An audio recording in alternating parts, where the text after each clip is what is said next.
Joining me to make sense of the charges that are flying thick and fast, Lieutenant General Velu Nair, former Director General Medical Services of the Indian Army. Remember, the Indian Army has a very major biological weapons component, and we'll try and make sense of how this fits into all the work the General Nair has done through his lifetime. Anant Krishnan is one of our foremost China experts, former colleague of ours at India Today, and Brahma Chalani is far and away one of the leading experts on China and has been raising questions about China's protocols for the longest times. Brahma, I want to start with you, sir. We've seen this chart. So far, it wasn't taken completely seriously because this was something which was being said in conspiracy circles. Now you've got the President of the United States, high-ranking officials of his administration saying they are seriously investigating this probe. Does this mean that America, you believe, has found new evidence to substantiate the charge that this virus could potentially have emerged in a laboratory? Or is this just down to American politics, with Donald Trump trying to find some kind of an expert, some kind of a alibi for his own incompetence? Well, the US is waking up late to what Chinese scientists themselves said in early February. In early February, there was a study done by scientists at the South China University of Technology, which is in Guangzhou. That study was funded by the National Science Foundation in China. Their conclusion was that this virus is a natural virus. It's not a bioweapon. It's a natural virus which leaked from one of the two Wuhan labs that were working on bat coronaviruses. That paper, that study appeared on ResearchGate, and then after a few days it disappeared. But a copy of that study is still available on internet. Now that was in early February. 2 months later, the Americans are echoing exactly the same conclusion.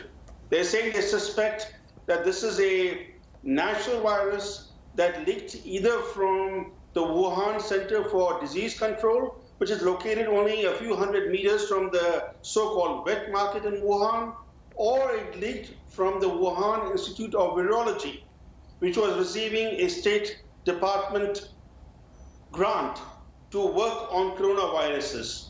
So they suspect that either of the two labs was the source of this leak, this escape of a deadly virus. The question that arises is, why was China, why were these two Chinese labs in Wuhan working on deadly bat-derived coronaviruses? In fact, just a month before the epidemic unfolded in Wuhan, one of the two labs was advertising jobs for specialists to work on bat coronavirus. Anant Krishnan, that there is a virology laboratory at a very short distance from the Wuhan wet market from where this virus emerges, you'd say this to someone and he said, this looks fishy or this looks batty. Now, you've been looking at all the defenses coming out of China.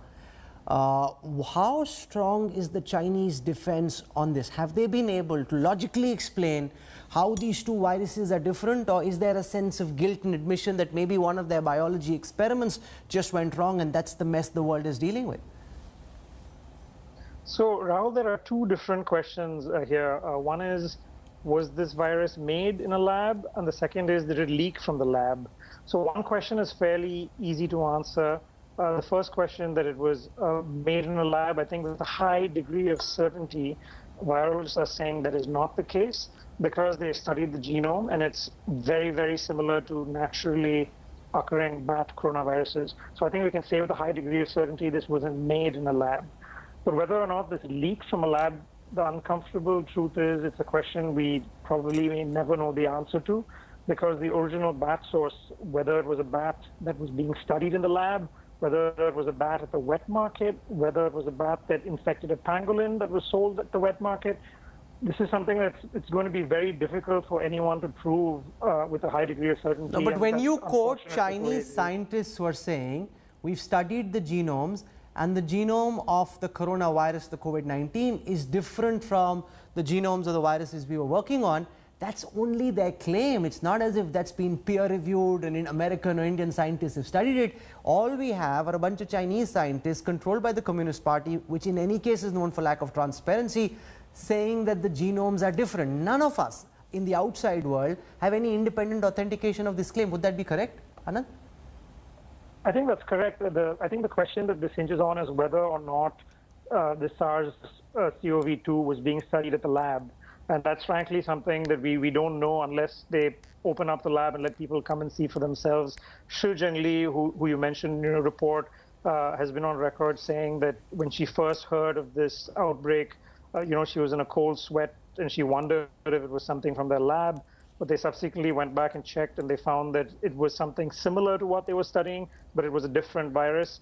But like you said, it's just their word, and there's no way we would know for sure unless they open up the lab and let scientists from the US and elsewhere in the world come in and actually see what it is that they were doing. So let me bring in a lifetime expert on this, Lieutenant General Velu Nair, former Director General Medical Services of the Indian Army. As somebody who studied biological weapons, can you dive deep into the charges that are flying thick and fast and what you make of the American probe and the Chinese denial? General Velu Nair. Firstly, thank you, Rahul, for having me on the show. And I just heard the preceding discussions. And obviously, it boils down to two things. A, is it an accidental leak from the virological labs working in Wuhan? Or indeed, it's a natural occurrence from the wet markets in Wuhan and getting to the human beings as a zoonotic transmission. Now, this will be conjectural to an extent, because whatever the Chinese have put out and whatever the experts have seen in terms of genomic sequencing, it does not seem to be a synthesized genomic sequence. It seems to be the virus itself as found in the corona family.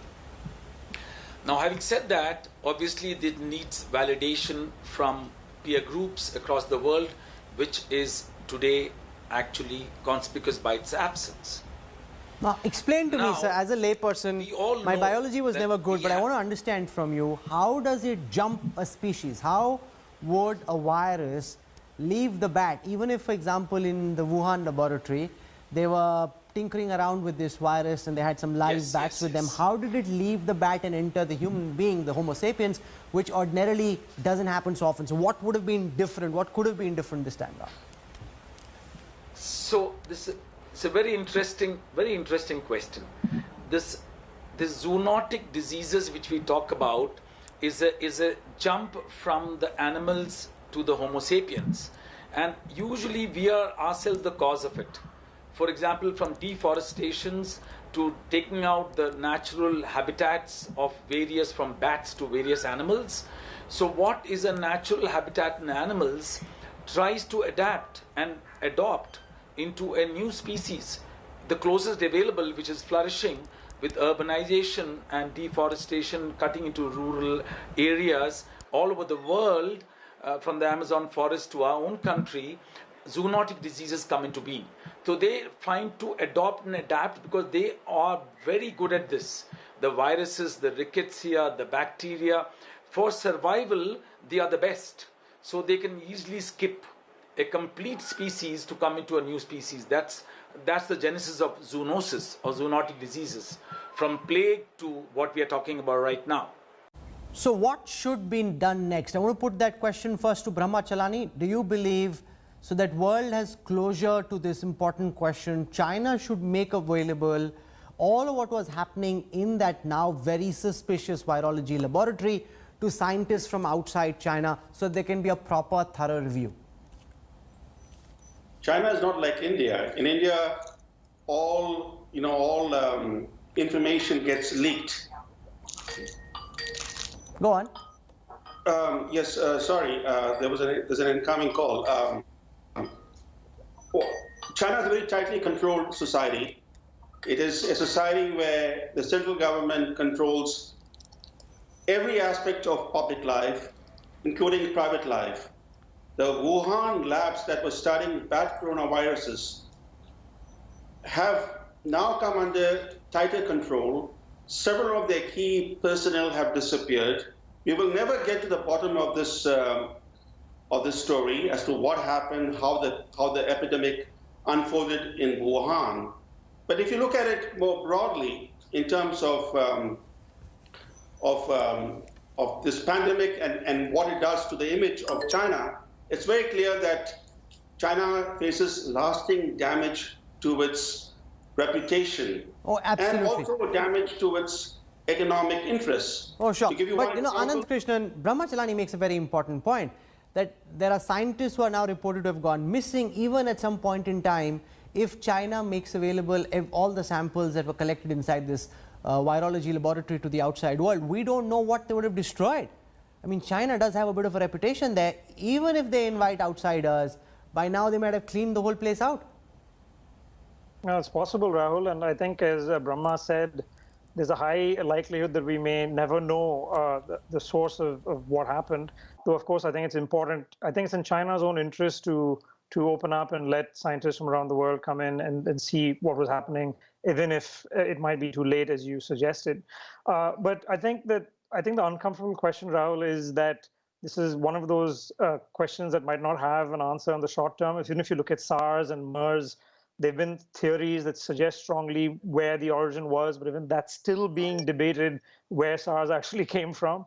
So it may be a long while before we know what exactly happened. But I think until we find out, these accusations and speculation is likely to continue. Krishnan, Brahmachalani, Lieutenant General Velu Nair, for joining me on the first part of News Track tonight. Thank you very much. We'll track the story and follow developments because China can't just create a virus if it didn't get away with it. There will be a thorough probe and we'll keep reporting without creating panic, without saying that it did it. We will investigate what is emerging from all these probes. Hello everyone, this is Rahul Kamal here. Hope you enjoyed this video. For the latest news and analysis, like and subscribe the India Today YouTube channel and don't forget to press the bell icon to stay updated.